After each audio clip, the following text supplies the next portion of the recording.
Hi, I'm Dion Vengates and I'm the winner of the Halal Cape Town Tourism Chef Exchange Programme. Hi, I'm Tamsin Wells and I'm a winner of the Halal Cape Town Tourism Chef Exchange.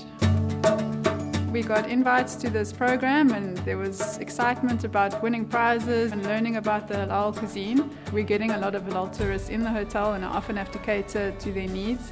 I knew a little bit about catering for halal clients, but not to that extent, so it was very informative. It can be made anywhere as long as you use the correct ingredients. You basically can cook whatever you'd like to cook, just following a few guidelines, working in separate working areas, making sure there's no cross-contamination, so it's very much feasible to execute halal food in any operation that you're working in.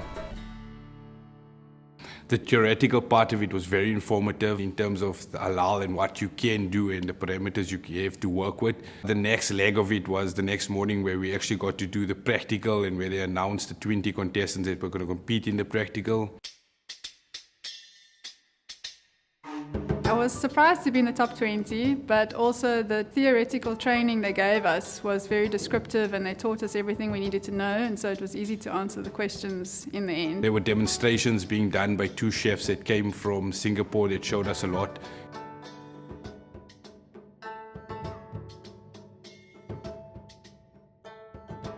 We had to choose an apron, and whoever had the matching apron that I chose was going to be my partner. So I was looking around and there was nobody with a matching apron, and then I saw Dion.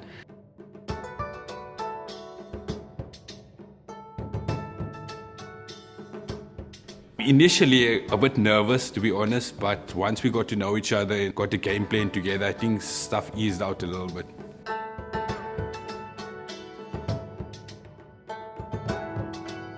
The winning recipe was a mystery basket table, and there were unusual ingredients for a dessert. It was beans and sago, and I'd been to Vietnam previously and we were drinking this ice drink of beans and sweet potato and sweetened coconut, and we had that every day because it was so hot. So I said to Dion, let's make a dessert that's around this dish because of all these unusual ingredients, and so off we went, and then he added his idea of the mango parfait to add coolness to the dessert, and so we ended up with the panna cotta. Winning was a surprise shock. We were so excited, we couldn't believe we were going to be traveling overseas in a few months.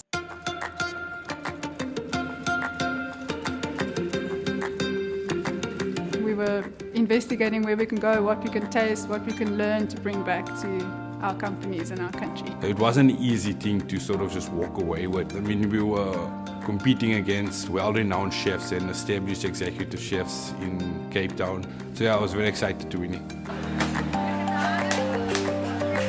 The food markets in Singapore, it's next level. I mean, there was so much ingredients we never saw before.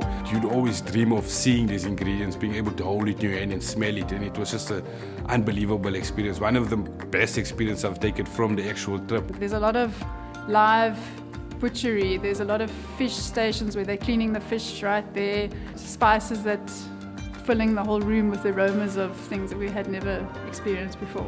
There was so much we've ate, so much we tasted. It's a pastime, it's a sort of cultural thing for Singaporeans to eat. This is what they do in their spare time. So we ate every single thing. There's nothing we never tasted.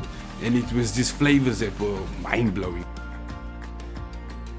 Working in those two restaurants was quite an experience. I mean, the Punjab Grill was brilliant because I've never actually worked in a professional Indian restaurant. And we got to work on the tandoori and see the sort of schematic and setup of the actual kitchens, which was brilliant. The Fairmont was the most insightful experience, if I may say, out of the two. When he took us around and actually showed us the operation and the paperwork behind everything, the organizational structures put into place was just mind-blowing. It was brilliant. Dion and I decided, because every time we went out we would have a variety of foods, we're going to make you a variety of foods too. So we're going to start with a day in the life of a Singaporean with their traditional breakfast. It's called kaya toast. It's a sweet, salty sort of flavor, and it's a coconut jam on toast with a very thick slice of butter, which I was so shocked. The butter is almost like a slice of cheese, and a very soft boiled egg with a little bit of soy sauce and a strong black coffee. And then we're going to move on to a lunch or dinner, which is rice and a whole baked fish and some morning glory, which is the vegetable we found.